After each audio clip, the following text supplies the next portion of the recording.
아멘. 생명은 많은 변화를 가져옵니다. 한 가정에 아이가 태어날 때 일어나는 변화는 엄청난 것이죠. 첫째 딸 가연이가 태어났을 때 먼저 아내에게 변화가 생겼습니다. 큐티를 더 열심히 했습니다. 시편과 자면을 묵상하면서 하나님을 경외하고 또 하나님 앞에 지혜로운 자녀가 되기를 소망했던 것 같습니다. 그리고 또 변화가 일어났는데 그 변화는 아직도 제가 이해할 수가 없습니다. 집에 최수종 브로마이드 사진이 붙기 시작했습니다. 결국 태어난 아이는 저를 닮은 딸이었는데 왜 최수종 사진이 붙었는지 모르겠습니다. 그리고 감기가 들려서도 약을 먹지 않고 땀을 뻘뻘 흘리면서 이불을 덮어쓰고 그냥 이 아이에게 해를 끼치지 않고 자기 몸이 아프면서도 견디는 것을 보았습니다. 아이가 태어나고 나서는 더 많은 변화가 생겼죠. 아이에 따라서 우리의 모든 생활 리듬들이 영향을 받았습니다. 밤에 몇 번씩 깨게 되어지면 그 다음날 피곤도 있고, 근데 좀 가연이는 좀 순한 편이었어요. 새벽에 한 6시쯤 일어나면 눈을 똘망똘망하면서 울지도 않고 부모님이 깰 때까지 기다려주는 그런 아이였습니다. 그때는 천사가 될 것 같았는데 자라나면서는 역시 죄인이었습니다. 아이가 태어나면서 많은 변화가 생겼고, 또 아이가 있으면 가정의 분위기도 바뀌고 또 함께 모이는 부모님들도 아이로 인하여서 행복해하는 것을 경험합니다. 생명이라는 것은 자기 자신도 그 변화를 경험하며 자라갈 뿐만 아니라 주변의 사람들에게 많은 영향력을 미치는 것이죠. 성도와 교회는 예수의 생명이 들어온 곳이거든요. 그러니까 이 예수의 생명, 가장 강력하고 영광스러운 예수의 생명이 들어온 곳에 변화가 없다는 것, 그것은 이상한 것이죠. 우리는 이 사도행전을 통하여서 예수의 생명이 들어온 공동체가 어떤 변화를 계속해서 경험하고 있는가 살펴보고 있습니다. 지난 본문에는 사실 아나니아 삽비라 사건을 통하여서 거짓과 위선이 들어와서 이 건강하던 공동체가 무너질 위기에 처해 있었지만, 그러나 베드로의 영적 분별력과 또 하나님께서 강력하게 이 교회를 정화시킴을 통하여서 오히려 큰 두려움이 회복되어졌던 것을 우리는 보게 됩니다. 이러한 두려움이 회복되어진 이 공동체가 오늘 본문 속에서 하나님을 알아가고 하나님을 누리며 또 하나님 안에서 생명의 실체가 성장하는 그 변화들을 계속해서 경험하고 있는데, 12절부터 26절의 이 본문을 저는 묵상하면서 살아있는 이 공동체의 변화를 세 가지로 조금 묘사해 볼 수 있었습니다. 하나는 정말 복음의 실체, 예수 생명의 실체를 살아있는 그대로 그 실체를 경험하고 있는 공동체, 그리고 그 복음의 실체를 가지고 자기만이 변화가 일어나고 성장하고 살아있을 뿐만 아니라 다른 주변의 사람들을 살리고 있는 성도와 공동체, 그리고 또 이 예수 생명이 준 그 가치와 그 영광이 너무나 컸기 때문에 현실의 모든 고난과 어려움과 장애물들이 있음에도 불구하고 그것을 뚫어내고 살아내는 그러한 성도와 공동체. 그래서 오늘 제가 이 본문을 통해서 여러분들이 살아있는, 그리고 살아내는, 그리고 또 살리는 성도와 공동체의 모습을 함께 나누었으면 좋겠습니다. 12절 말씀해 보면요, 이 예루살렘 교회에 표적과 기사가 많이 일어났습니다. 표적과 기사는 한마디로 기적이죠. 이적이죠. 이것은 하나님 나라가 이 땅에 임했다라는 것을 보여주는 것이고, 또 이 표적과 기사를 통해서 하나님이 어떤 분인가, 예수님이 어떤 분인가를 보여주는 것이고, 또 이 표적과 기사를 행하는 사람이 하나님으로부터 말미암은 사람이라는 것을 확증해 주는 것입니다. 그러니까 하나님 나라가 임했고 이 하나님 나라를 임하게 하신 하나님이 어떤 분이시고, 또 이 사역을 하는 이 사람이 하나님이 보낸 사람이 맞다라는 것을 확증해 주는 표적과 기사가 초대교회에 많이 일어나게 됐다라는 것입니다. 근데 이 표적과 기사가 어떻게 일어났냐 그러면 12절에 보면 사도들의 손을 통해 일어났다, 그렇게 이야기해요. 자, 표적과 기사의 주체가 누구예요? 사도들의 손이기 때문에, 사실 사도들은 아니에요. 하나님이 주체시죠. 사도들은 그 통로가 되어서, 손이 되어서 그 표적과 기사를 일으키고 있는 것이죠. 그런데 이 사도들이 표적과 기사를 일으킬 수 있었던 것은 그들이 하나님이 사용할 수 있는 거룩함을 가지고 있었던 것이죠. 그리고 그 하나님과 깊이 밀착되어 연결되어 하나님 안에서 그분의 생명의 실체들을 경험하고 그 능력 안에서 살아가고 있었기 때문에 통로가 될 수 있었던 것이죠. 오늘날 이 영적 리더십을 보게 되어질 때 참 이 부분이 안타까운, 저를 보면서도 제가 하나님 앞에서 정말 깨끗하게 사용되어지는 그러한 도구가 되고 싶은데, 또 하나님 마음껏 사용할 수 있었으면 좋을 것 같은데, 오히려 열심히 일을 하는 것과 뭔가 막 이렇게 액션을 취하는 것보다 더 힘든 것 자체가 우리의 존재를 하나님과 연결시켜서 계속해서 거룩성을 지켜내는 것 참 쉽지 않거든요. 근데 이 그 당시의 사도들은 그렇게 하나님의 손이 될 수 있도록, 성령이 사용하실 수 있는 손이 될 수 있도록 하나님이 마음껏 부릴 수 있을 정도의 거룩함을 가지고 있었고 하나님을 붙잡고 있는 사람들이었던 것이죠. 그래서 이 표적과 기사가 일어났는데, 이 표적과 기사가 어디에 일어나냐 그러면 12절에 보면 민간에 일어났다. 민간은 교회 안이 아니라 교회 밖에서 일어났다는 거예요. 백성들 가운데 일어났다는 거예요. 자, 이 교회 공동체 안의 사람들은 이 예수 그리스도를 알고 있었죠. 또 방금 전 아나니와 삽비라 사건을 통해서 하나님이 어떤 분인지를 경험하고 있잖아요. 표적과 기사의 중요한 목적 자체가 하나님이 어떤 분인가, 예수님이 어떤 분인가를 알려주는 것이기 때문에 이제 이것이 교회 안에 더 이상 나타날 필요가 없었기 때문에 이제 이것이 흘러 넘쳐서 교회 밖에 표적과 기사가 일어나게 되었다라는 거예요. 자, 근데 이 표적과 기사가 교회 밖에 일어났는데 그 모습이 어떠했는가? 그 구체적인 모습이 사실 15절 16절에 나오고 있습니다. 심지어 병든 사람을 메고 거리에 나가 침대와 요위에 누이고 베드로가 지날 때 혹 그의 그림자라도 누구에게 덮일까 바라고, 그렇게 이야기하고 있습니다. 여러분들 여기에 보면 이 치유받고자 하는 사람들의 간절함들이 보여지는 것이거든요. 심지어 스스로 낫고 싶은데 낫지 못하는, 걸어갈 수 없는 사람들, 아파서 너무 병들어서 힘이 없어서 움직일 수 없는 사람들이 메고 나왔습니다. 그리고 침상 위에 누입니다. 어디에? 거리 위에. 그리고 나서 기다린 게 뭐냐 그러면 베드로와 같은 능력 있는 사도가 지나가면서 너무 사람들이 많기 때문에 직접 이 사람을 만나서 치유해 주기 위해서 손을 내밀고 만져주지 않을지라도 베드로의 지나가는 그 그림자만 스쳐 지나가도 나을 수 있겠구나 라는 그런 간절한 믿음을 가지고 이들이 나아왔다라는 것이죠. 그러면서 나음을 입고 있습니다. 그리고 이것이 또 16절에 보면 예루살렘 북은 수많은 사람들이 모였는데, 이 모인 사람들은 병든 사람, 이건 육체적 질병이고 더러운 귀신에게 괴로움 받는 사람, 이 사람은 정서적으로 영적으로 지금 고통받는 사람인 것이죠. 자, 이런 다양한 사람들에게 치유의 역사가 임하고 있습니다. 자, 이 본문은 우리에게 신선한 도전과 충격을 주는데, 사도들의 사역이 교회 안에만 머문 것이 아니라 교회 밖에 있는 민간에 이루어졌다라는 거예요. 그리고 이것이 점점 확장되어져 나갑니다. 성령 충만을 받아 강력한 공동체가 된 예루살렘 교회가 외부의 첫 번째 이적을 일으키는 사건이 사도행전 4장에 나오는 우리가 살펴본 성전 미문에서 구걸하는, 걷지 못하던 사람이었습니다. 베드로와 요한이 응가 거는 내가 없지만 나사렛 예수의 이름으로 네게 주노니 일어나 걸어라. 성전 미문에서 이 사건이 가장 먼저 처음 일어났죠. 그리고 15절에 보면 어디에서 일어납니까? 예루살렘 거리에서 사도들이 지나가는데 병든 자들을 메고 와서 침상에 누이면, 요 위에 누워놓으면 그 베드로의 그림자만 지나가도 이들이 치유를 받고 있습니다. 그리고 16절에 보면요, 예루살렘 부근에 수많은 사람이라는 것은 이제 예루살렘 거리, 그것을 뛰어넘어서 예루살렘 성 밖에 있는 다른 성읍에 있는 사람들도 지금 치유를 받고 있다는 것입니다. 성령이 너희들에게 임하면 하나님 나라의 복음은 예루살렘과 온 유대와 사마리아와 땅끝까지 이르러 전거된다라고 이야기했잖아요. 이것이 지금 이 초대교회를 통해서 직접 일어나고 있는 모습을 우리는 볼 수가 있습니다. 그러면서 다양한 이 아픈 사람들, 이러한 사람들의 필요를 채워주는 교회의 모습을 보는 것이죠. 건강한 공동체, 살아있는 복음을 제대로 소유한 공동체는 사실 보면요, 이 복음의 확장성, 복음의 이 꿈틀거리는 능력 때문에 겨자씨처럼 누룩처럼 안에만 머무는 것이 아니라 바깥에 흘러가서 영향력을 미치게 되어 있습니다. 예루살렘 교회는 지지난 시간에 제가 그 가운데 가난한 자가 없더라 설교를 했는데, 물질을 이긴 공동체였어요. 만몬을 이긴 공동체였어요. 그리고 자기의 소유를 팔아서 나누어주는 공동체, 자기 것을 자기 것이라고 하지 않는 공동체, 심지어는 자기의 집과 밭까지 팔아서 자기 필요가 아니라 다른 사람의 필요를 채워주는 공동체였어요. 그리고 그것이 이 예루살렘 안에 있는 믿는 자들의 필요만 채운 것이 아니라 당시의 배경에 보면요, 자료에 보면 예루살렘 주변에 19,000명의 빈민들이 있었다고 그래요.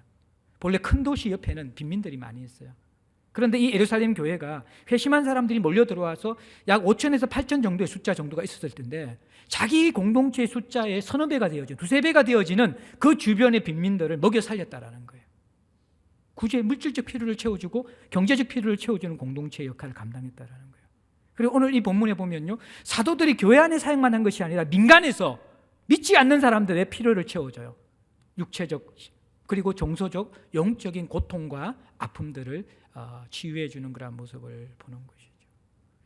오늘날 교회는 모든 에너지가 교회 안에 다 사용되고 있는 것이죠. 흘러 넘치지 못하고 나누어 주지 못하는 그런 모습을 보여줍니다. 그런데 이 살아있는 공동체의 특징은요, 이것이 자신 안에만 감출 수 없는 소금과 빛의 역할을 그대로 감당하고 있는 것이죠. 그리고 이 외부를 향해서는 이러한 필요를 채워주는 공동체일 뿐만 아니라 내부적으로 12절에 보면 다 마음을 같이하여 믿는 사람들이 솔로몬 행각에 모였다 이야기합니다. 이들의 모인 장소가 솔로몬 행각인 것은 본래는 성전이 집회 장소가 돼야 되잖아요. 근데 성전의 이 주도권을 가지고 있는 사람들은 대제사장입니다. 이들은 사내들인 공회의 구성원들이고요. 베드로와 요한이 예수 이름으로 부활의 복음을 전할 때 예수의 이름으로 말하지도 전하지도 말라고 경고하고 협박하고 놓아준 부류들이 사내들인 공회 의원들, 대제사장들이었기 때문에 이들이 사역하고 있는 성전을 사도들이 쉽게 사용할 수가 없었던 것이죠. 그렇다고 해서 수천 명이 되는 초대교회 공동체가 가정이라는 것은 많이 모여야 20-30명밖에 모이지 못하는 곳인데 그곳에서만의 집회만 할 수 없었던 것입니다. 그래서 함께 다 이 성도들이 모여야 될 때 선택한 장소가 솔로몬 행각입니다. 이곳은 유대의 랍비들이 주로 자신의 제자들과 따르는 무리들을 모아서 대중 집회를 하는 장소가 바로 솔로몬 행각이었습니다. 그래서 이곳에서 지금 모이기에 힘쓰고 있는 것이죠. 왜 모였을까요? 일단은 핍박이 이들을 더 불붙여서 모이게 했을 것입니다.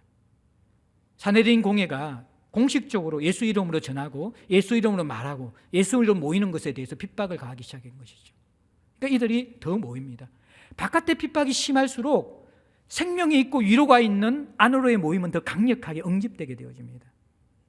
공동체 모임에 힘이 없어지는 것은 우리가 예수 복음을 위해서 밖에서 핍박받지 않기 때문에 그런 것이에요. 우리 그 청소년들이나 우리 디모데들 이제 군대에 곧 가고 또 군대에 갔다 온 친구도 있을 텐데요. 제일 예배에 힘들고 예배 드리기 집중 안 될 때가 청소년부하고 또 우리 디모데 나이 때, 이때가 이제 예배에 집중이 참 쉽지 않을 때거든요.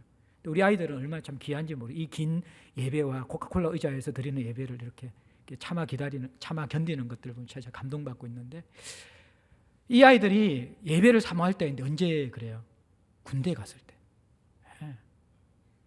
물론 이 예배당에 하면 초코파이를 주기 때문에 가는 그런 즐거움도 있지만요. 훈련이 고되고 또 쫄병 때 이게 고통이 너무 심하기 때문에 유일하게 자유를 얻고 위에 있는 상사의 타치를 받지 않고 있을 수 있는 시간. 그래서 또 이제 이 사람이 좀 고생을 하면 철이 들거든요. 그러면서 부모에 대한 생각도 나고 또 신앙생활도 돌아보게 되어져요. 그리고 나서 이제 딱 이렇게 예배당에 들어가면요. 이 군대 예배는 아이들이 다 울어요. 특별히 훈련소, 이렇게 논산훈련소의 예배는 다 울어요. 사실 저는 논산 출신은 아니고 방위 출신이지만 다 그렇다고 그렇게 이야기해요. 그리고 얼마나 뜨겁게 찬양하고 막 그런지 몰라요. 이 핍박이 있으니까 막 모이는 것이죠. 굉장히 뜨거운 그런 그게 있게 되는 거죠. 제가 종종 이야기하지만 예배 안 나던 성도들이 갑자기 주중 예배까지 나오기 시작하고 기도하지 않는 사람들이 갑자기 새벽 예배까지 새벽 기도까지 나오기 시작하면 제 마음에 기쁨과 두려움이 함께 몰려와요. 무슨 일이 생겼지? 이게 그냥 신앙이 좋아져서 하나님 보고 싶어서 나오면 참 좋은데 제가 볼 때 10명 가운데 9명은 그렇게 나온 사람이 아니에요. 결국 삶의 고난과 핍박이 오면 나오는 거예요. 이게 핍박은요, 응징력, 하나님 앞에 나오고 또 공동체에게 모이도록 하는 거예요. 여러분 일주일 동안 복음을 위해서 열심히 살면요, 예수 이름 부르는 사람들이 모이는 이곳 자체가 은혜가 돼요. 우리 선교사님 그런 말씀하시거든요. 선교 현장 속에서는 마음껏 예배할 수가 없어요. 그냥 와서 찬양하고 예배만 해도만 눈물이 흐르고 가슴이 벅차오른다. 우리는 그걸 모르죠. 왜냐하면 핍박을 안 받기 때문에. 초대교인들은 이 핍박 때문에 더 모이기에 힘든 거예요. 또 그들은 하나님을 알아가는 그 즐거움과 영광 때문에 더 깊이 모였을 거예요. 이들은 점점 하나님을 알아가고 있어요. 아나니와 삽비라 사건을 통해서 그들은 하나님 앞에 엎드러지는 경험을 한 것이 두려운 하나님. 많은 성도들이 죄 때문에 엎드러지기 때문에 하나님과의 만나는 예배의 경험이 없는 거예요. 우리가 지난 시간에 두 가지 엎드림을 배웠잖아요. 하나님을 만날 때, 그 크신 하나님을 경험할 때 우리가 엎드러지고 하나님을 알아가는 그 기쁨이 있을 때 기대가 있죠. 그분이 기다려지잖아요. 만나고 싶잖아요. 그러니까 예배의 자리가 사모되어지는 거죠. 누군가를 그리워하고 사모할 때는요, 그 전날 잘 때부터 그 다음날 기다리지 않나요? 아침에 일어나면 또 두근두근거린 마음으로 기대하지 않나요? 초대교회가 하나님을 지금 만나고 있고 알아가고 있고 사랑하고 있으니까요, 계속 모이고 있는 거예요. 그리고 또 이 힘들고 어려울 때 서로 돌아봐 사랑과 선행을 격려하며 형제 자매들, 지체들을 끌어안아주고 그들의 믿음을 일으켜 세워주고 붙들어주기 위해서 같이 서로가 이렇게 삼겹줄처럼 모이는 거예요. 외부의 핍박이 이들을 모이게 했고요, 하나님에 대한 살아있는 관계와 그분을 사랑하고 알아가는 그 신앙의 실체를 가졌기 때문에 모임에 힘이 더해졌고요, 그리고 그 고난 가운데 홀로 신앙생활하는 것이 아니라 함께 넘어지지 않고 믿음의 길을 가기 위해서 붙들어주기 위해서 서로가 모여지고 있는 것이죠. 이게 여러분들 이들이 가지고 있는 살아있는 실체였던 것이죠. 외부에는 구제와 섬김과 치유가 일어나고, 안으로는 정말 하나님을 알아가고 핍박 가운데 복음을 위한 삶을 포기하지 않고 서로 격려하기 위해서 모이고 있는 것들, 살아있음이 이들에게 있었습니다. 그런데 참 이런 본문을 볼 때마다 부담스럽잖아요. 저도 설교하면서 목사님 우리는 그렇습니까? 근데 대부분 이제 그 질문을 하는 의도가 목사님 제대로 목회하십니까? 자꾸 저는 그런 막 이 느낌을 받아요. 이런 설교 좀 사실 부담스러울 때가 있어요. 그러니까 여러분들도 이게 부담스럽잖아요. 근데 이게 부담스러운 것이 아니라 사실은 하나님이 살아계신 공동체에 일어나야 될 정상적인 모습이잖아요. 근데 우리는 왜 이렇게 뜨거운 영적 역사들, 살아있는 실체들, 복음이 막 흘러넘치는, 그리고 우리가 몰 때마다 막 그 복음 때문에, 예수 생명 때문에 막 가슴이 뜨거워지고 몰 때마다 우리가 힘을 얻고 살아나는 그런 것들이 왜 점점 줄어들고 있을까요? 우리 안에 들어오는 것이 다 나가는 게 있잖아요. 근데 오늘날 우리들은 사실 하나님을 만나는 데 실패하고 있고, 하나님과 동행하는 데 실패하고 있고, 하나님이 우리의 삶을 다스리는데 많이 무력해져 있는 것을 보게 됩니다. 제가 이제 지난주 월요일부터 수요일까지 예배 세미나에 갔다 왔어요. 동역자들과 함께 모여서 예배를 드렸는데, 월요일 오후부터 시작해서 월요일 오후, 저녁, 화요일 오전, 화요일 저녁, 수요일 오전까지 5번 예배만 드리고 왔거든요. 평균 예배 시간은 3시간 반에서 4시간이었습니다. 그러면서 성령 예배, 축제 예배도 드려보고 또 이제 이 다양한 그런 공동체 예배를 경험하고 왔습니다. 그러면서 이제 이창호 목사님이라고 저쪽에서 목회하시는 골 때리는 교회라는 두란노에서 나온 책을 이제 집필하신 그런 분이 계신데, 이분과 이제 계속 교제하고 있는데, 이제 이분이 이제 그런 이제 예배를 인도하시면서 그 이야기를 하시는 거예요. 순복음에서 사역자로 있다가 교회를 개척하려고 했는데, 한국에 6만 개의 교회가 있는데 내가 왜 꼭 교회를 개척해야 되는가? 하나님, 내가 교회를 개척해야 될 이유가 있다 그러면 제가 교회를 개척하겠습니다. 근데 그때 이 목사님이 주셨던 강력한 마음이 뭐냐 그러면, 젊은이들이 교회에서 떠나가지 않느냐, 젊은이들이 나를 예배하고 나 때문에 그들의 인생이 변화되는 것이 없어지지 않느냐, 너는 젊은이들이 모여서 뜨겁게 예배하고 하나님을 알아가고 하나님을 누리는 그런 교회를 한번 세워봐라. 그래서 넘치는 교회를 이제 개척하게 되었습니다. 개척하게 되어지면서 이분이 이제 예배의 기준을 만들었는데, 어떤 기준이냐 그러면, 요즘 젊은이들은 밥은 안 먹어도 한 달에 한 번 이상은 영화를 봅니다. 근데 그 영화의 러닝 타임이 몇 시간입니까? 보통 2시간 가량 되잖아요. 옛날에는 90분이었거든 보통. 근데 요즘에는 이 영화가 길어져 가지고 뭐 2시간, 2시간 반, 어떤 건 3시간 반까지 넘어가요. 그런데 영화를 보면서 사람들이 시계를 보는 사람은 거의 없어요. 마치고 나면 아쉬워서 그 자리에 뜨지 않는 사람이 더 많은 거예요. 그러면 한편의 영화를 보는데도 저렇게 집중하는 아이들이 1시간 예배를 드리는데 시시때때로 시계를 보는 이유는 무엇일까? 하나님을 경험하고 만나는 예배가 세상 사람들이 오락으로 만들어 놓은 영화보다 더 하찮은 것인가? 거기에 대한 분노를 느끼면서 이분의 예배의 기준은 한 편의 영화보다는 길어야 된다. 그래서 기본적으로 3시간, 3시간 반 이상 예배를 드리는. 그리고 정말 따갑게 예배를. 그러면서 이제 예배의 컨셉을 이분이 매년마다 기도하면서 한 가지씩 하나님 주시는 마음을 주시는데, 첫째 해와 두 번째 해에 주셨던 그러한 예배에 대한 단어, 하나님 주신 단어가 이게 파워, 능력, 그리고 두 번째는 딥, 깊은 예배. 그래서 능력 있고 깊은 예배를 하나님께서 원하신다. 근데 왜 그러냐 그러면요, 지금 한국에 이게 젊은이들이 40명씩 자살하고 있고 하루에 엄청난 사람이 죽어가고 있다는 거예요. 근데 죽어갈 뿐만 아니라 죽을 만큼 고통스러운 아이들이 우리 가운데 많이 있어요.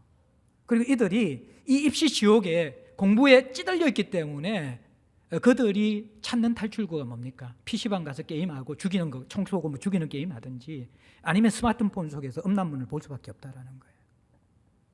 일주일 내도록 공부에 찌들리고 그 스트레스 풀기 위해서 먹고 또 게임하고, 그리고 또 음란물에 중독된 아이들이 와서 예배 드리는 그 예배가 과연 하나님을 만날 수 있는 예배가 될 수 있겠는가?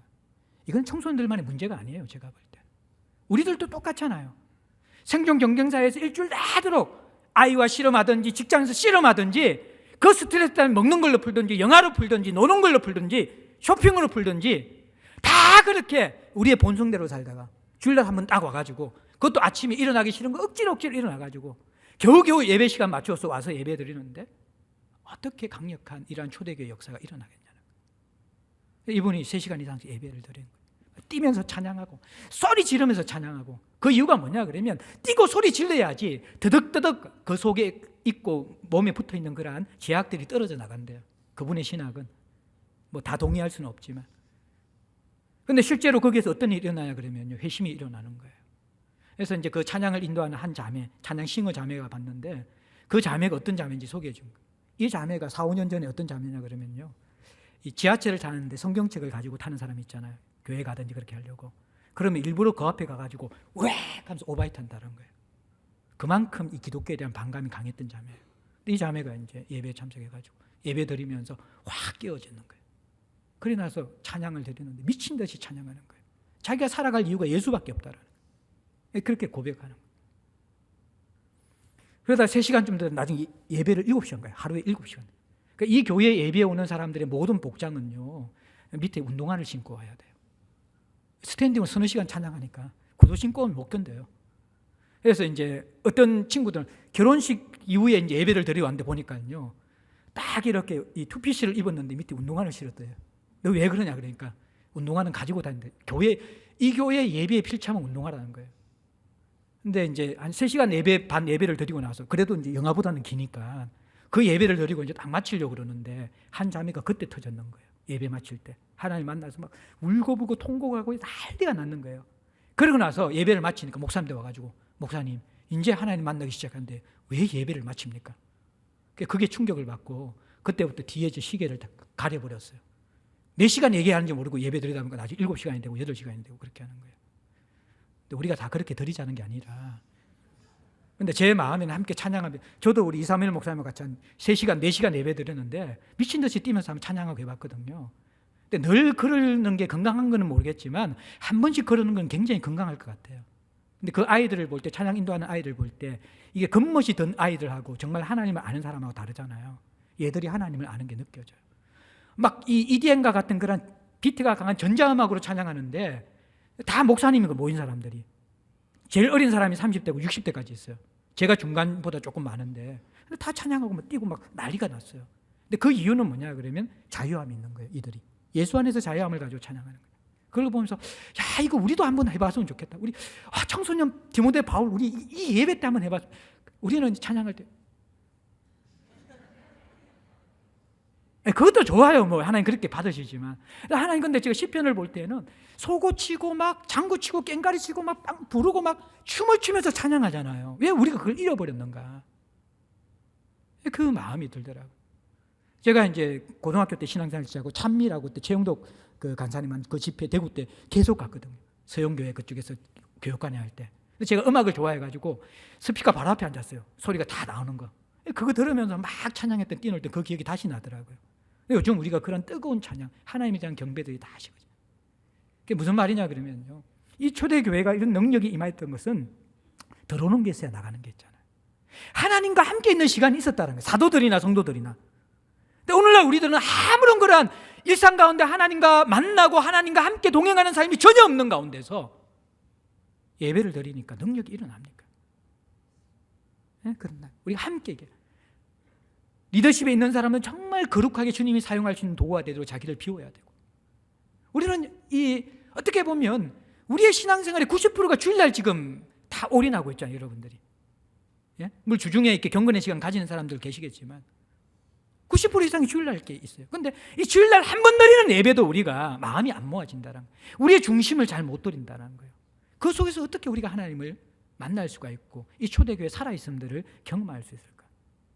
그런 제 마음의 도전들이 많이 드는 거예요. 제가 그 예배 세미나 갔다 오고 나서 계속 제가 이제 성경을 더 읽으려고 그러고 막 하나님 계속 생각하려고 그러고, 정말 저부터라도 좀 이것을 더 살아있는 복음을 충분히 좀 누리면서 나누어주고 싶은 그런 마음이 있는 거예요. 근데 이것이 여러분 각자가 개인이 주님 앞에서 이 복음 앞에서 세워져서 살아있으면서 예배를 드리면요, 우리도 압니까? 하나님께 기름 부어주실 때 정말 이러한 표적과 기사가 일어나고요. 좀 일어났으면 좋겠어요. 우리 가운데 얼마나 힘들고 어려운 사람이 많이 있고 또 우리 가족 가운데 그런 사람들이 많이 있습니까? 좀 확 기도하면 좀 일어나면 좋은 것 같은데, 우리 향년자매님 아버님 위해 가지고 막 제가 기도했거든요. 좋아졌다 그랬는데 또 도졌다 그러잖아요. 또 암이. 제 마음이 얼마나 이렇게 힘이 든지 모르겠어요. 좀 낫게, 물론 하나님이 낫게 하시기도 하고 그렇지만 좀 여기는 표적에서 다 나았다 그러는데 별로 안 낫잖아요. 지금 뭐 이렇게 하나님 앞에서 하나님을 원망하는 것이 아니라 정말 우리가 주님 앞에 더 간절함과 믿음을 가지고 이러한 것들을 가지고 좀 나아갔으면 좋겠다라는, 살아있음들을 경험했으면 좋겠다라는 마음이 드는 것이죠. 교회가 이렇게 살아있으니까요, 이게 믿는 자들의 이 살아있음이 믿지 않는 자들에게 영향을 미치는데 어떤 영향을 미치냐 그러면 13절 14절 한번 봅시다. 13절 14절에 보면요, 우리 13절 말씀 같이 한번 읽어볼까? 시작. 그 나머지는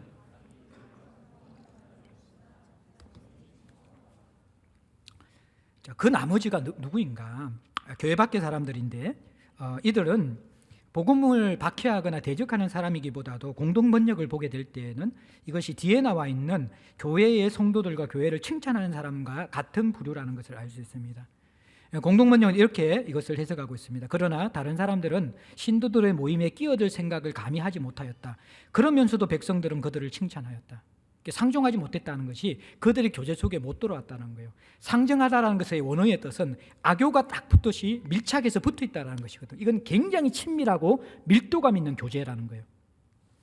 자, 이 친밀하고 밀도감 있는 교제에 들어오지 못하는 사람들이 있었다라는 거예요. 그러나 그들은 교회의 사람들을 칭찬하고 있었다는 거예요. 이게 이제 밖에 있는 사람들의 교회를 향한, 믿는 사람들을 향한 그들의 반응이었거든요. 왜 이들이 매력을 느끼면서도 교회에 들어오지 못했을까요? 감히 상종하지 못했다. 그냥 상종하지 못했다 그러면 저런 것들 내가 보기도 싫어. 이게 상종하지 않다라는 것이잖아요. 그런데 감히 상종하지 못했다는 것은 그건 뭐예요? 오히려 자신이 그들과 함께하기에 너무나 누추하고 불편함이 있기 때문에 함께하지 못했다는 자신을 낮추는 표현이에요. 이게 감히 상종하지 못했다는 표현. 자, 그럼 이게 무슨 말이냐 그러면요, 세상에 믿지 않는 사람들이 교회를 향한 두려움을 가졌다는 거예요. 그 두려움이 왜 생겼을까요? 물론 정치적으로는 사내린 공회가 예수 복음을 전하는 이 사도들을 이단처럼 취급했기 때문에 그들과 함께 섞이는 것이 불편했겠죠. 그러나 그것보다 더 중요한 이유는 5장 11절 보세요. 바로 전문맥에 보면 온 교회와 이 일을 듣는 사람들이 다 크게 두려워했다. 이 일이 어떤 일입니까? 아나니아와 삽비라 사건이잖아요. 거짓과 위선을 저지르는 아나니아와 삽비라가 강력한 성령의 임재가 있는 이 공동체에서 적사해버리잖아요. 교회는 하나님 앞에 엎드려져요. 교회 안에 두 종류의 엎드려지는 사람이 있다고 지난 시간에 설교했잖아요. 자기 죄 때문에 엎드려지는 아나니아와 삽비라와 같은 사람, 그리고 하나님을 경험해서 두려움 가운데 엎드려지는 사람. 교회가 하나님을 경험하며 두려움 가운데 엎드려짐을 경험했거든요. 교회가 죄를 정화하고 하나님 앞에 두려움을 회복하고 거룩함을 회복하고 엎드려지게 되어지니까 세상이 교회를 두려워하게 된다는 거예요. 오늘날 교회가 기독교인데 개독교가 되어지고 교회를 함부로 대하고 비난하고 조소하는 그런 조롱거리가 된 이유가 무엇입니까? 교회가 정결하지 않는 거예요. 우리가 너무나 더러운 것이죠. 그리고 우리가 하나님의 두려움을 경험하면서 그 두려움 앞에 깨어지고 엎드려지는 하나님의 인재가 있는 교회가 아닌 것이에요.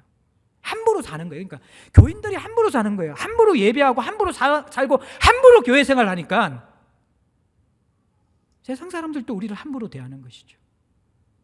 맛을 잃은 소금인데 뭐 그냥 짓밟지 뭐 뭘 우리를 존귀하게 생각하겠어요. 옛날에는 목사 그러면요, 교회 다니지 않는 분들도 다시 옷깃을 여밀면서 공손하게 대해줬어요. 요즘에 목사 그러면요, 공손하게 대하다가 팔짱을 끼면서 삐딱하게 봅니다. 세상이 이렇게 되었어요. 다 우리 자업자득인 것이죠. 우리 잘못이에요, 이거. 근데 정말 교회가 건강하게 되면 두려움이 회복된다. 세상 사람들이 함부로 대하지 못해요. 여러분들 아무리 이 세상 사람들이 교회와 기독교를 하고 욕하지만요, 여러분들이 하나님 앞에 살아있는 실체와 경건을 가지고 있으면요, 여러분에 대해서는 조심스럽게 사람들이 대할 수 있어요. 우리가 하나님 앞에 정결하고 거룩함을 회복. 물론 우리를 욕하고 비난하고 또 박해할 수도 있지만, 이 초대교회가요 참 부러운 것이 뭡니까?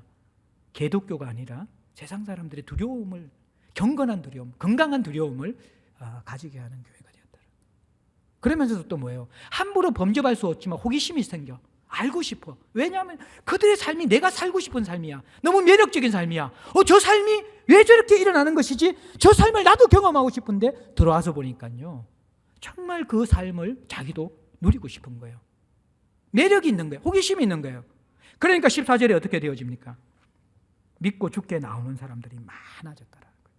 남녀의 큰 무리가 더 많아지면서 교회가 믿는 사람들로 채워지는 거죠. 두려움을 가진과 동시에 매력을 가지면서 교회를 또 성도들을 또 알기 위해서, 하나님을 알기 위해서 나온다라는 거예요. 남녀의 큰 무리라는 것은 당시에 여성들은 멤버십이 없었거든, 사회에. 근데 교회만이 여성들의 인격으로 좀, 여성들의 위치가 점점 중요해지기 때문에 남녀의 큰 무리가 들어왔는데, 여기서 중요한 단어를 한번 찾아야 되는데, 그건 뭐냐 그러면 14절에 믿고 주께로 나아오는 자. 굉장히 중요한 표현이에요. 초대교회는 단지 출석 숫자가 증가하는 교회가 아니었다라는 거예요. 이들이 교회에 나온 분명한 이유가 있습니다. 어떤 이유 때문에? 주님 만나기 위해서, 주님 안으로 들어가기 위해서, 주께 속하기 위해서 주께로 나왔다라는 거예요. 믿지 않는 사람들. 이 말은 역으로 이야기하면 믿지 않는 사람들의 눈에 믿는 사람들의 신앙의 실체가 분명하게 보였다라는 거예요. 저들은 복받기 위해서 교회 다니는 사람이 아니라는 거예요. 저들은 자신의 필요를 채우기 위해서 교회 다니는 사람이 아니라는 거예요. 세상의 영광을 위해서 교회 다니는 사람들이 아니라는 거예요. 세상 사람들이 보기에도 교회 다니는 사람들의 유일한 이유는 저들이 주님을 만나고 있고 주님께 순종하고 있고 주님을 닮아가고 있고 주님을 위해서 살아가고 있는 자라는 인식이 세상 사람들에게 분명히 있는 거예요. 근데 오늘날 교회는 어떻습니까? 성도는 어떻습니까? 그것을 발견하지 못해요. 쟤들이 예수쟁이야. 그게 세상의 여러분들 우리에 대한 판단입니다. 우리의 삶에서 주님의 존재가 없어지는 것이죠. 근데 초대교회는 그것을 보여줬어요. 그러니까 그들이 교회에 들어올 때 딴 마음, 딴 생각으로 교회에 나온 것이 아니라, 이들이 교회에 온 이유가 뭡니까? 주께로 나오기 위해서, 주님 안으로 들어가기 위해서, 주님 만나기 위해서. 그래서 교회에 나오는 거예요. 이게 여러분들 살아있는 공동체가 믿지 않는 사람들에게 미치는 영향력인 것이죠. 경건한 두려움을 가지게 하고, 기독교인의 삶에 대해서 매력을 느끼게 하고. 그런데 그것이 잘 먹고 잘 사는 것이 아니라 정말 사는 것 같은 삶인데 그 중심에 예수가 있구나. 예수를 만나면, 예수를 닮아가면, 예수께 순종하면, 예수를 위해 살아가면 나도 저런 삶을 살 수 있겠구나. 딴 거 다 필요 없어. 나도 예수 만나야 되겠다. 주께로 나오도록 하는 것. 이것이 여러분들 초대교회가 가졌던 이게 살리는 역사였다. 살리는 역사. 이들은 살아있었어요. 그리고 또 주변 사람들을 살리고 있었습니다. 그리고 마지막으로 이들은 또 역정을 이겨내고 핍박을 이겨내고 삶의 현장에서 복음을 살아내고 있었습니다. 몸으로 살아내고 있었어요. 17절에 보면요, 대제사장과 그와 함께 있는 사람 즉 사두개인의 당파가 다 마음의 시기가 가득하여 일어나서 18절에 사도들을 잡아다가 옥에 가두었다 이야기해요. 살아있고 살리는 성도와 공동체를 사단은 그냥 내버려 두지 않죠. 핍박이 시작됩니다. 그 핍박을 시작하는 주체가 누굽니까? 대제사장들, 사두개인 당파들. 자, 이들은 하나님과의 관계 속으로 백성들을 초대해야 될 그런 사람들입니다. 그런데 지금 하나님과의 관계에 있어서 하나님을 누리고 있는 이 사람들을 옥에 가두려고 합니다. 왜 이런 일이 일어납니까? 17절 후반절에 보면 다 마음의 시기가 가득하여. 다 마음의 시기가 가득하여. 이들이 사도들을 옥에 가둔 그러한 판단 기준, 행동 기준이 뭡니까? 진리에 입각한 게 아니죠. 이성을 가지고 냉철하게 분별한 게 아니라는 거예요. 그들의 행동의 유일한 동기는 뭡니까? 마음의 시기가 가득하여 옥에 갇혔다는 거예요. 이들 이 모습인 것이죠. 사람이 시기심이 일어나면 분별력이 없어지거든요. 예. 오늘날 여러분들 이 리더십에 있는 사람들이 하나님께 사로잡힐 때만이 바른 분별력이 생겨요. 교회의 잘못된 결정들, 물론 인간이기 때문에 실수는 할 수 있지만 어떻게 보면 지속적으로 잘못된 결정을 하는 그 중심 속에서는요, 그들 마음에 차지하는 다른 것이 있다라는 거예요. 욕망, 탐욕, 시기심, 이것이 있다라는 거예요.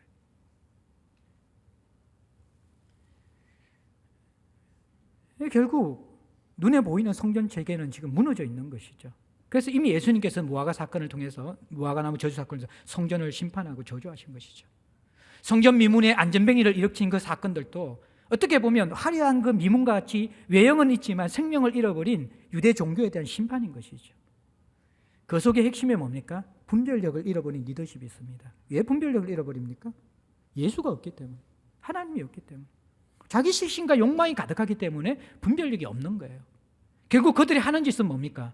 하나님 나라의 복음이 살아있고 사람들을 살리면서 확장되어져 나가는데 거기에 찬물을 끼얹는 역사를 누가 하는 겁니까? 이 인간들이 하는 거예요. 대제사장들이. 자기의 탐욕 때문에. 오늘날 교회 지도자들이 이런 사람들이 많은 건, 저도 교회 지도 리더십의 한 사람으로 정말 마음에 아픔이 있고 죄송스러움이 있는 것 같아요. 하나님 앞에서 예수를 놓치면 이게 종교 사기꾼이 우리가 될 수 있거든요.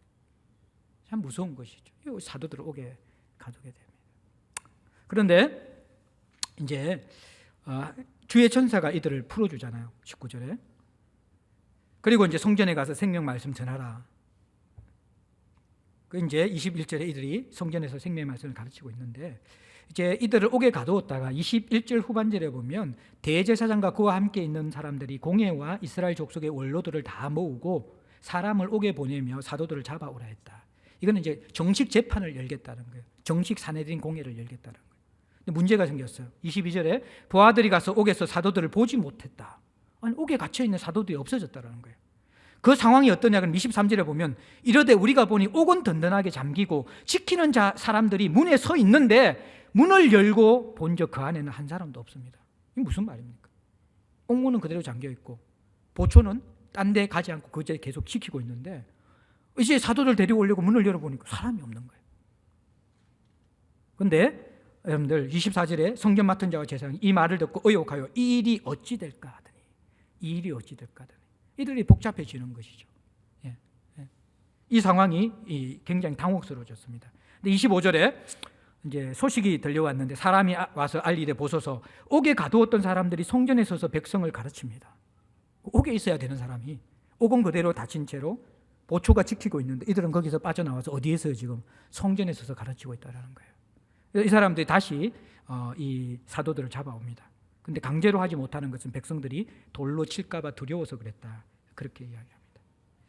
자, 여기서 우리가 이 포커스를 물론 그 대제사장들, 사내들인 이 사람들의 시기심 때문에 일어나는 어리석음들의 포커스를 맞출 수도 있지만 우리 사도들을 한번 봅시다. 이 사도들의 영성, 이것이 살아내는 영성이거든. 살아내는 영성인데 어떤 영성이냐 그러면요, 이들이 왜 옥에 갇혔습니까?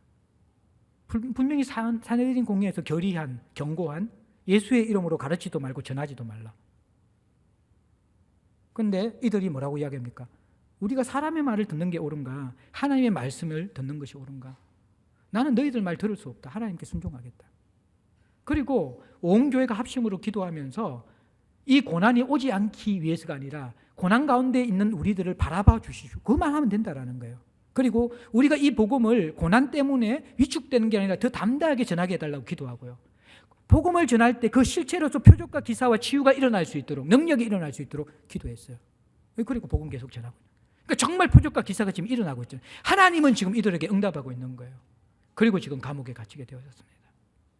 근데 이 감옥에 갇힌 이 사도들을 풀어준 것이죠. 이때 감옥은 베드로와 요한만 있은 것이 아니라 더 많은 사도들이 함께 있었을 거예요. 근데 이 주의 사자가 감옥을 다 옥문을 열고 끌어내면서 아마 기적적으로 끌어냈겠죠. 그러면서 어떻게 보면 지키는 사람들도 보지 못하고 그냥 성전까지 가게 되는데, 근데 20절에 보면 주의 사자가 끌어낸 풀어준 사도들에게 이렇게 또 명령합니다. 가서 성전에 서서 이 생명의 말씀을 다 백성에게 말하라. 제가 이 말씀 탁 묵상하면서 하나님 참 좀 잔인하다라는 그런 생각이 좀 드는 것 같아요. 예? 우리 사도들이 이렇게 고생하고 복음을 위해서 수고하고 감옥에 갇혔으면, 풀어내어 줬으면 엘리야를 다루듯이 숯불에 고기를 이게 떡을 좀 구워가지고 먹여주고 마사지도 좀 해주면서, 야, 네가 정말 너희들이 이제 나를 위해 고난 받구나. 내가 얼마나 감격하고 내가 얼마나 감사한지 아느냐. 그러면서 위로해주고 좀 그런 시간 가져야 되잖아요. 그런데 20절에 하는 말이 가서 성전에 서라. 지금 솔로몬의 행각에서 설교하면서도 잡혀오는 사람들인데 성전에 서라는 거예요. 예? 이 사두개인들, 제사장들의 아지트인 그 성전에 서라는 거예요. 예? 그리고 이 생명의 말씀을 백성들에게 담대히 다 말하라는 거예요. 여러분들, 어쨌든 주의 사자가 풀어줬지만 만약에 이들이 복음을 전하다가, 그것도 성전에서 복음을 전하다가, 생명의 말씀을 전하다가 다시 사내린 공회에 잡혀갔으면 기적적으로 주의 사자가 풀어줬다는 것을 믿겠어요? 그냥 이들은 탈옥범이 되는 거예요. 탈옥해서 이전에 지은 죄를 똑같이 지은 범죄자가 되는 거예요. 재범자죠. 그럼 재범자가 탈옥했다, 다시 감옥에 들어왔다, 이들은 어떻게 될까요? 형벌은 더 엄해지는 것입니다. 예. 어떻게 보면 주의 사자가 하는 말이 전혀 이 사도들의 정서와 상황을 고려하지 않는 거라는 거예요. 예. 제가 이제 비대회 때 우리 교회가 참 이 성도들의 섬김과 헌신의 수준이 너무 높아요. 예. 그래가지고 본래 이제 우리 모든 부주장들의 임기가 3년이거든요. 저는 이제 생각이 조금 다르기 때문에 나중에 좀 이것을 좀 수정할 건데, 어떤 경우는 길게 해야 될 게 있어요. 3년마다 끝나면 연속성이 없으면 안 되는 게 있거든요. 그럼 계속 연속해서 가야 돼요. 또 어떤 경우는 모든 사람이 다 경험할 수 있는 그런 부서들은 3년마다 돌아가도 큰 문제가 없어요. 근데 제가 생각할 때는 적어도 교육부서만큼은 좀 연속성이 있었으면 좋겠거든요. 아이들을 위해서는. 근데 우리 교사들의 평균은 2년이고 1년 만에 그만두는 분들도 많이 계시고, 지금까지는 이제 부장들이 3년씩 하셨어요. 근데 제가 사역해봐서 아는데요, 3년 하고 나면 그때 정도 되어지면, 야, 이제 사역이 이런 거구나, 이제 알게 되어지거든요. 그럼 이제 사역해야 될 때인데 그때 그만두는 거예요. 그러면 계속해서 마루타들이 들어와서 애들 데리고 마루타 노릇하는 그 일들이 계속해서 그게 순환되어지는데, 근데 이제 우리 교회 성도들은요, 3년을 하는데 평생을 섬기는 분량으로 섬기기 때문에 3년 하면 다 이렇게 번아웃 되더라고요. 정말 열심히 하세요. 그래서 이제 수정 제안을 가지고 오셨는데, 그게 뭐냐 그러면 교육부서만 임기, 부장 임기를 2년으로 합시다. 그래서 그 뒤에 단수는, 그러나 단 교육부서는 중임도 할 수 있도록 합시다. 그래서 제가 이제 오케이 했어요. 근데 서로의 생각이 다르다는 걸 알았어요. 저는 중임에 강조점을 두면서, 그래, 교육부서 섬김은 연속돼야 돼, 중임, 겸임 계속하면 좋겠다라는 생각이고, 이 의견을 내었던 부장들의 생각은 2년이 맥시멈이야, 이를 악물고 2년만 버티는 거야. 그러면서 이제 그만둘 생각을 하는 것을 제가 약간 이게 기도하면서 또 영적인 분별을 통해서 알게 되었습니다. 근데 이 2년 동안 열심히 섬긴 부장들에게 제가 가가지고 2년 딱 섬기는 그날에, 부장님, 적어도 2년은 더 섬겨야 되겠습니다. 그 말을 하는 순간 저를 너무 잔인한 목사로 보게 될 거예요. 그죠? 근데 그 정도가 아니라는 거예요. 이 주의 사자들이 지금 하는 짓은. 예? 얼마나 잔인해요. 그죠? 감옥에 잡혀 있는데 또 감옥에 다시 들어가란 말이에요. 복음 전하면서. 하나님 나라를 위해서는 때로는 우리를 안 봐주실 때가 있어요. 기준이 너무 높아요. 그런데 더 재밌는 것은 이 사도들의 반응이에요. 21절, 우리 전반절만 같이 한번 읽어보시죠. 21절 전반절 시작. 그들이 듣고 새벽에 성전에 들어가서 가르치더니, 거기까지 읽겠습니다. 그들이, 사도들이 들었어요, 이 말씀을. 그리고 적시 순종합니다. 어떻게? 새벽에 성전에 들어갑니다. 감옥에 매여 있었으면 어떻겠어요? 몸도 굳어져 있고 이 추위 가운데 떨고 있고 배도 고프고 잠도 못 자고 그럴 거잖아요. 예? 그러면 좀 어떻게 하면 적어도 좀 찜질방에서 좀 이렇게 불가마 한번 들어갔다 나오고 또 해장국도 좀 두부도 좀 먹고 단백질도 보충하고 그래야지 복음을 전하든지 말든지 그렇게 하잖아요. 그런데 이 사도들의 모습이 어떻습니까? 참 주의 사도도 잔인한데 사도들도 대단하다는 생각이 들어지는 거예요. 적시로 새벽에 성전에 들어갑니다. 성전에 사람들이 얼마나 많이 모여 새벽인데 거기에서 복음을 전하고 있는 거예요. 생명의 말씀을 전하고. 그래서 그 말씀을 전하다가 이 사내들인 부하들이 잡으러 오잖아요. 백성들이 돌로 칠까 두려워했어요. 왜냐하면 그만큼 사도들의 영향력은 강력했어요. 만약에 돌로 치라 그러면 백성들은 절만 사내들인 이 부하들 돌로 칠 수 있는 상황이었어요. 그렇지 않더라도 저도 잡고 있어 그러고 유유히 그들이 빠져나가서 안전한 곳으로 도망칠 수 있는 상황이었어요. 근데 그들이 다시 붙잡혀 왔다는 것은 스스로 체포되었다는 거예요. 반항하지 않고. 참 이들의 모습이 참 충격과 도전이 되는 것 같아요. 오늘날 우리는 살아내는 영성이 없거든요.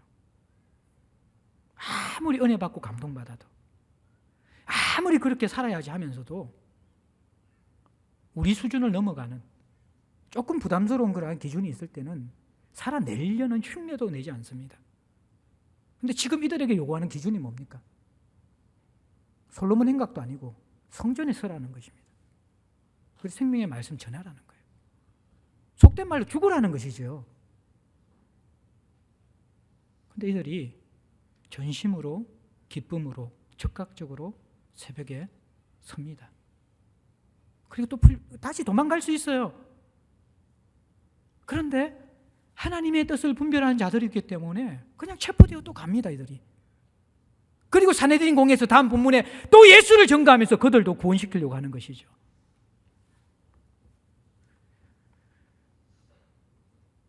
우리가 살아있는 실체가 없고 다른 사람을 살리는 그 능력도 없지만 오늘날 한국교회 성도들에게 가장 부족한 것이 뭐냐 그러면 살아내는 신앙이 없다라는 것이죠. 현실에서 일상에서 고난을 이기고 말씀에 순종하는 그것들이 우리에게 너무 사라져버렸다는 것입니다. 초대교회의 강력한 영성은요, 어떻게 보면 살아내는 이 힘이 있었다라는 것입니다. 요즘 이제 우리 사역자들 함께 예배에 대한 고민을 많이 하고 있습니다. 그래서 총신대 교수님도 모셔가지고 예배에 대한 것도 듣고 있고, 또 저도 예배 세미나 가가지고 5번, 3시간 넘는 예배 5번 드리고 오고, 또 지금 토요일 날 또 우리 사역자들끼리 예배에 대한 고민들도 하면서 쭉 이야기를 했습니다.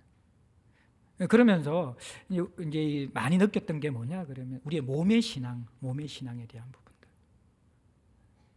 이 개신교의 예배가 몸을 사용하지 않는 예배가 되어버렸거든요. 가만히 앉아가지고 설교 중심의 예배가 돼요. 여러분들 이 캐톨릭이나 아니면 성공의 예배는 예전적 예배는요, 일어섰다 앉았다가 막 굉장히 몸을 많이 사용해요. 근데 또 이 오순절은 또 막 팡팡팡팡 뛰면서 찬양하고 막 기도하고 막 하면서 막 몸을 많이 사용하잖아요. 근데 우리는 이게 머리만 사용하는 예배를 드리는 것이죠. 그러니까 신앙생활도 머리로만 합니다. 손과 발이 움직이지 않는. 물론 이것을 예배 때 다 담아내야 되는 것은 아니지만 이게 현실에서 살아낼 수 있는 순종이 없는 것. 강력한 영성이 필요하지만요, 강력한 영성으로 우리가 살아있게 되어질 때 우리에게 축적되어야 되는 것은 살아내는 실체가 있어야 된다라는 거예요. 그게 계속 쌓여가야지, 그게 계속 일어나야지 우리가 신앙이 견고해지고, 신앙이 정말 하나님 앞에서 본질을 가지고 있고 경험하는 그 신앙으로 우리가 나아갈 수 있는 것이죠. 오늘 이 초대교회는 이것을 가지고 있었던 것이죠. 사랑하는 성도 여러분들, 오늘 이 본문에 보면요, 이들은 살아 있었어요. 예수의 생명이 들어갔기 때문에. 그러니까 거룩한 도구가 되어서 사람들을 치유합니다. 교회 밖의 사람들까지도. 그리고 그들은 뜨거운 마음으로 모입니다. 왜요? 예수 생명이 그곳에 있기 때문에. 함께 있는 자끼리 모이는 거예요. 하나님을 알아가고 위로하고 격려하고 핍박을 이겨나가는 거예요. 그리고 이들은 살리고 있습니다. 어떻게 살립니까? 세상에 경건한 두려움을 줍니다. 하나님이 계시다는 것을 세상이 보도록 하는 거예요. 그리고 하나님과 함께하는 삶에 대한 매력을 흘려보냅니다. 그래서 두려워하지만 사람들이 자기들도 그리스도인이 되고 싶어 해요. 그리고 결국에는 어떻게 합니까? 믿으려고 나옵니다. 어떤 동기로서? 주님 만나기 위해서 죽게로 나옵니다. 그리고 그들이 성도가 되는 것이죠. 그리고 복음을 전하는 이 사도들은 복음 때문에 고난받고 복음 때문에 인생이 무너지는데, 모든 사람들이 내가 행복해지는 것이 인생의 목적이 되어지고 행복이라는 우상을 섬기고 살아가는 이 시대인데, 그래서 사람들은 이번 수요일날, 지난 수요일날 이용균 목사님이 요나서 설교하면서 사람들은 자신을 행복하게 해야 된다라는 거예요. 나를 행복하게 만들지 않는 그런 메시지를 전하는 설교자, 나쁜 사람 되는 거예요. 나를 행복하게 만들지 않는 그런 교회, 나쁜 교회예요. 그거는 나를 행복하게 만들지 않는 직장 사람들, 내 주변의 사람들, 그 나쁜 사람들이라는 거예요. 다 모든 기준이 내가 행복해지는 데 있다는 거예요. 근데 초대교회는 그게 아니었죠. 자기의 행복이 아니에요. 다시 감옥에 들어가는데 하나님의 뜻이 이루어지는 거예요. 적극적으로 순종하고 기뻐하면서 복음으로 살아내는 그 능력을 가지고 있습니다. 근데 우리가 이것을 그냥 흉내내는 것이 아니라 다시 원점으로 돌아올 때, 이것이 어떻게 일어났습니까? 초대교회가 하나님과 연결되어서 하나님부터 오는 그 생명이 계속 부어졌기 때문에 작은 것부터 시작합시다. 우리가 이 예배부터, 공예배부터 예배 회복되어야지 개인 예배가 회복되어지고, 또 개인 예배가 회복되어지면 공예배가 회복되어지거든요. 능력 있고 깊이 있는 하나님에 대한 만남들 좀 우리가 이렇게 회복했으면 좋겠어요. 우리 교회는 90%가 주일 신자예요. 주중에는 거의 없어요. 근데 이 예배조차도 우리가 건성건성으로 드리게 되어지면서 어떻게 이 엄난함들과 폐역함들과 중독됨들과 모든 우상들이 득실거리는 이 약육강식의 세상에서 하나님을 만날 수 있겠냐는 거죠. 다음 세대인 우리 청소년들, 이들에게 믿음의 실체를 보여주고 건강한 영향력을 주기 위해서 누군가는 기도하고 누군가는 살아있고 누군가는 하나님이 계시고 누군가는 하나님이 계시기 때문에 두려움을 느끼게 하는 그 실체를 가지고 있어야 되잖아요. 그게 어디에 있어야 되나요? 바로 우리에게 있어야 되는 것이죠. 그래서 우리가 정말 하나님에 대한 그러한 이 중심에 하나님을 향한 그런 연결고리를 좀 회복하면 좋을 것 같고,